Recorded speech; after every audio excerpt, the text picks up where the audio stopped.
ഏതായാലും ഓഫീസിൽ എല്ലാരും കൂടി തനിക്കൊരു പേരിട്ടിട്ടുണ്ട്, സാനിയ മിർസ.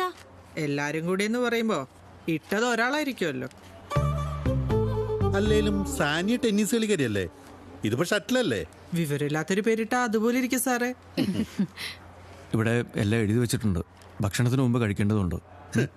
ഇതുകൊണ്ടൊന്നും ഒരു കാര്യമില്ല സാറേ, ജീവിതാവസാനം വരെ കഴിച്ചോണ്ടിരിക്കാന്നല്ലാതെ ഹോമിയോ ചെയ്യേ. നല്ല ബെസ്റ്റ് ഒരാളെ ഞാൻ തരാം, ഡോക്ടർ പാർത്ഥസാരഥി. BP മാത്രല്ല, കൊളസ്ട്രോളും ഷുഗറൊക്കെ അങ്ങോട്ട് കൊടുത്താൽ മതി. എന്റെ ഫാദറിനെ ട്രീറ്റ് ചെയ്ത് പുള്ളിയാ. ഫാദറോ? മരിച്ചുപോയി. ശ്രീയേട്ടന്റെ മാറിയത് പക്ഷേ ആയുർവേദം കൊണ്ട്. ഡോക്ടർ വരുമ്പോഴേ ഷട്ടിൽ കളിച്ചതിന്റെ ആണോന്ന് ചോദിക്കണം. ചിലർക്ക് ഡൈ ചെയ്തതിന്റെ റിയാക്ഷൻ ആയിട്ട് ഇങ്ങനെ വരാറുണ്ട്. ആ ലൈസൻസ് സബ്മിറ്റ് ചെയ്യണം, ഞാനിന്ന് കൊണ്ടുപോയി കൊടുക്കട്ടെ. രാത്രിയിൽ ഇപ്പൊ ഞാൻ വന്ന് കിടക്കണമെന്നുണ്ടെ ഭക്ഷണമൊക്കെ ക്യാൻറ്റീനിൽ നിന്ന് കൊണ്ടുതരും. കഞ്ഞി മതിട്ടോ.